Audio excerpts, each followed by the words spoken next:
اور جب سب کو اس کا حکم نہیں دیتے تو مسئلہ صاف ہو گیا کہ یہ واجب نہیں ہے، البتہ مستحب اور پسندیدہ ہے۔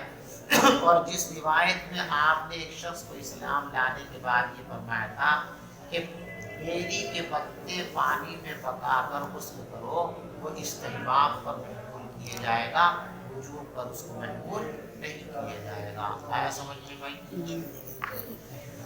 اسلام لانے کے بعد غسل کرنے کا بیان اور مسجد میں قیدی کو باندھنے کا بیان۔ دلیل لاتے وکان شرعی، یہ اسلام کے چیف جسٹس ہیں، قاضی القضات سپریم کورٹ کے جج ہیں۔ قاضی شرعی رحمت اللہ علیہ مقروض کے بارے میں حکم دیا کرتے تھے کہ اس کو مسجد کے ستون سے باندھو، جس کے بارے میں پتہ چلتا ہے ٹاٹ مٹول کرتا ہے، پیسے ادا نہیں کرتا، لپاڑی ریلیم دینے کا نام ہی نہیں لیتا، اور جو دائن ہوتا جس کا قرضہ ہوتا وہ عدالت میں کہ حضرت میرا پیسے نہیں دے رہی، تو آپ اگر دیکھتے کہ بھی یہ بھگوڑا ہے جانے سے پھر واپس نہیں آئے گا تو کہتے باندھ دو اس کا سکون، پیسے نہ کا تو اسے باندھ دیا جاتا تھا، گھر والے پیسے لا کر کے دیتے تھے تب اس کو بول دیا جاتا تھا۔ تو اب جب مدیون کو بندوا دیتے تھے سپریم کورٹ کے جج اسلامی، تو معلوم ہوا کہ مسجد کے اندر باندھ دینا جائز سے جائز نہ ہوتا تو کیوں باندھتے؟ سمجھے بھائی؟ وبه قال حدثنا عبد الله بن يوسف قال حدثنا الليث قال حدثني سعيد بن ابي سعيد انه سمع ابا هريره قال بعث وسلم خيلا قبل نجد، پیغمبر علیہ الصلوۃ والسلام نے گھڑ سواروں کا ایک دستہ نجد کی طرف بھیجا، فجاءت برجل من بنی حنیفہ، تو بنو حنیفہ کے ایک آدمی کو پکڑ کر لے آئے صحابہ جس کا نام تھا ثمامہ ابن قصار، فربطوه بصاریۃ من سواری مسجد، انہوں نے لا کر اس کو مسجد کے ایک ستون سے باندھ دیا۔ وسیع ترجمہ الباب کہ مسجد کے ستون سے لا کر کے باندھا، حضرت نے دیکھا تکبیر نہیں فرمائی تو معلوم ہوا کہ باندھنا جائز ہے، قیدی کو مسجد میں لا کے باندھتے ہیں۔ لیکن ہم بتا چکے ابتدائی زمانے کی بات ہے، آج بھی اس کے انتظامات موجود ہیں، جیل خانوں کے اندر ڈالا جائے گا۔ پیغمبر علیہ الصلوۃ والسلام اس شخص کے پاس آئے اور فرمایا ادرکوا، سمجھو کو یہ روایت کے اندر اختصار کر دیا گیا، 3 دن کے بعد ان کو کھولا گیا تھا۔ پہلے دن حضرت تشریف لائے، بتاؤ ثمامہ کیا خیال ہے؟ میں نے کہا جی ٹھیک ہے، ان تقتل زاد من، اگر تم مجھے قتل کرو گے تو ایک صاحب الدم کو قتل کرو گے، یعنی ایسے شخص کو قتل کرو گے جو واجب القتل ہے، تو آپ اختیار کر دو قتل۔ وَإِن تُنْعِمْ عَلَىٰ شَاكِرٍ، اور اگر تم میرے اوپر احسان کرو گے، میرے ساتھ سلوک کرو گے، یعنی مجھ کو آزاد کر دو گے، تو تم ایک شکر گزار اور احسان سناش آدمی پر احسان کرو گے، یعنی ایسا نہیں کہ میں آپ کے اس احسان کو بھول جاؤں گا، اگر آپ نے احسان کر دیا مجھ پر، چھوڑ دیا مجھے، تو اس احسان کا بدلہ میں آپ کو ضرور چکاؤں گا، اس کو بھولوں گا کبھی نہیں، میں آپ کے احسان کے نیچے رہوں گا۔ اور اگر آپ یہ چاہتے ہیں کہ فدیہ لیں تو بولیے، اگر آپ مال چاہتے ہیں تو جتنا آپ کہیں گے اتنا میں منگا دوں گا اپنے گھر سے، پیسے مالداران کی بات۔ حضرت نے کوئی جواب نہیں دیا، چلے گئے۔ پھر دوسرے دن آ کے فرمایا کیا خیال ہے؟ پھر یہی کہا، پھر تیسرے دن پھر یہی کہا، تیسرے دن آپ نے فرمایا اطلقوا ثمامہ، وہی ثمامہ کو 3 دن تک ان کو روکے رکھنے کا مقصد اصل میں مسلمانوں کی نقل و حرکت ایکٹیویٹیز دکھانا تھا کہ مسجد میں رہ کر یہ مسلمانوں کے حالات کو دیکھیں تاکہ اسلام کی خوبیاں ان کو پتہ چل جائیں اور یہ اسلام کی طرف مائل ہو جائیں۔ 3 دن کے اندر یہ کام ہو گیا، چھوڑ دیا۔ اب ان کے دل کے اندر اسلام اثر انداز ہو چکا تھا، تو اب یہ آزاد ہو کے گھر نہیں گئے۔ مسجد کے قریب ایک باغ تھا ہمارے، بس یہ تشریف لے گئے مسجد کے قریب ایک نخلستان میں، فاغتسلا، اور غسل فرمائے۔ ترجمہ الباب کہ کفر سے توبہ کر کے اسلام میں داخل ہو تو کیا کرنا چاہیے؟ غسل بھی کرنا چاہیے۔ ثم دخل المسجد، پھر یہ مسجد میں تشریف لائے اور یوں کہا اشہد ان لا الہ الا اللہ وان محمد رسول اللہ، مسلمان ہو گئے۔ مسلمان ہونے کے بعد انہوں نے کہا کہ حضرت میں عمرے کے ارادے سے جا رہا تھا جب مجھے گرفتار کیا گیا، اب آپ فرمائیے میں اس عمرے کو ادا کر کے آؤں یا گھر واپس چلا جاؤں؟ فرمایا کہ میں عمرہ کر کے آؤں۔ کرنے کے لیے. جب لوگوں نے ان کے وہاں حالات دیکھے کہ تو مسلمانوں جیسا کام کر رہے تو کہا بددین ہو گئے. فرمایا بددین نہیں ہوا میں اب اصل دین میں آ گیا. حضور کے ساتھ میں نے اسلام قبول کر لیا اور کہا دیکھنا اب ڈھنگ میں آ جاؤ، اب بات چھوڑ دو. اگر ذرا بھی چوچرا کی بدتمیزی کی تو بس آج سے میرا اعلان سن لو. سارا گیہوں جو آتا تھا مکے میں انہی کے یہاں سے آتا تھا، ان کے شہر سے. اب واپس جاؤں گا، اعلان کر کے جا رہا ہوں کہ جب تک رسول پاک صلی اللہ علیہ وسلم کی اجازت نہیں ہوگی گیہوں کا ایک دانہ مکے والوں کے پاس ہمارے یہاں سے نہیں آئے. چلے گئے گھر بنی رشتہ سردار تھے اپنی قوم کے. اب مکے والے جو ہے تڑپنے لگے. بالآخر حضرت سے درخواست کی کہ حضرت آپ صلہ رحمی کی لوگوں کو تعلیم دیتے ہو تو ہم بھی تو آپ کے رشتے دار ہیں، بھلے کافر صحیح لیکن رشتے داری تو اپنی جگہ قائم ہے. ہم بھوکے مرنے پہ آ گئے ہیں. تو حضرت نے ثمامہ کو اطلاع کی کہ ان کا غلہ جاری کر دیا جائے. تو وہ غلہ جاری ہو گیا. باب الخیمة في المسجد للمرضى وغيرهم. مسجد میں بیماروں اور دوسرے لوگوں کے لیے خیمے لگائے جا سکتے ہیں، یعنی مسجد عرفی کے اندر لگائے جا سکتے ہیں، مسجد شرعی کے اندر نہیں. حضور کے یہاں بھی جو یہ خیمے لگے تھے مسجد عرفی کے اندر لگے تھے، مسجد شرعی کے اندر. یہ ہماری مسجد ہے نا. اب یہاں جو ہے آپ یہاں تو نہیں ٹھہرا سکتے لوگ، یہاں تو خیمے نہیں لگا سکتے، لیکن یہ برآمدے ہیں. وہ برآمدہ یہ مسجد عرفی ہے، مسجد شرعی، وہاں آپ ٹھہرا سکتے ہیں، خیمے لگا سکتے ہیں اور بستر لگا سکتے ہیں، پلنگ بچھا سکتے ہیں، بیڈ بچھا سکتے ہیں. ضرورت کے لیے سارے کام وہاں پر کیے جا سکتے ہیں. تو مسجد عرفی کے اندر خیمے بھی لگا سکتے ہیں، بیڈ بھی بچھا سکتے ہیں، مہمان خانہ بھی بنا سکتے ہیں. جو کرنا چاہیں سب کچھ آپ کر سکتے ہیں، اجازت ہے. مسجد میں مریضوں اور دوسرے لوگوں کے لیے خیمہ لگانے کا بیان ہے. وبه قال حدثنا زكريا بن يحيى قال حدثنا عبد الله بن نمير قال حدثنا هشام عن أبيه عن عائشة رضي الله عنها قالت أصيب سعد يوم الخندق في دیکھیے حضرت سعد رضی اللہ تعالیٰ عنہ کا مقام بہت اونچا ہے، اجلہ صحابہ میں. غزوہ خندق کے موقع پر یہ زخمی ہو گئے تھے اور ان کی رگ اکل زخمی ہو گئی تھی، جس سے بہت خون نکلا. حضرت نے ان کا خیمہ مسجد کے اندر لگوا دیا تاکہ برابر ان کی دیکھ بھال کرتے رہے، مزاج خوشی اور ریاست فرماتے رہے. انہوں نے اللہ سے دعا کی کیونکہ غزوہ خیبر جو پیش آیا تھا، غزوہ احزاب جو پیش آیا تھا، غزوہ خندق، اس میں بنو قریظہ کی شرارت شامل تھی. انہوں نے مکے والوں سے پین کیا تھا کہ باہر سے آپ حملہ کرو، اندر سے ہم بغاوت کریں گے، مسلمان بیچ میں بن جائیں گے، ان کا کام تمام کر دیں گے. جب خندق میں کافر لوگ ناکام ہو گئے، بھاگ گئے، تو جبریل امین نے کہا کہ میں بنو قریظہ سے نمٹنا ہے، بنو قریظہ پر چڑھائی کرنی. تو اس وقت جو ہے انہوں نے دعا مانگی تھی، اے اللہ مجھے اس وقت تک ضرور زندہ رکھیے جب تک میں بنو قریظہ کی غداری کا انجام نہ دوں. چنانچہ قریظہ پر چڑھائی کی، انہوں نے ہتھیار ڈالے. ان سے کہا گیا کہ اللہ کے حکم پر ہتھیار ڈالنے لگے نہیں. حضرت سعد سے اس قبیلے کے پہلے دوستانہ تعلقات رہے. انہیں یہ خیال تھا کہ حضرت سعد ہمارے کو نرم فیصلہ کریں گے. حضرت سعد کو بلا لیا گیا. حضرت نے فیصلہ فرمایا کہ جتنے ان کے مرد ہیں، جوان بوڑھے، سب کی گردن اور جو بچے ہیں اور جو عورتیں ہیں ان کو غلام بنا دو، مسلمانوں کی خدمت کیا. چنانچہ طے ہو گیا، اسی پر فیصلہ ہو گیا. دعا ان کی پوری ہو گئی، بنو قریظہ کا انجام دیکھ لیا.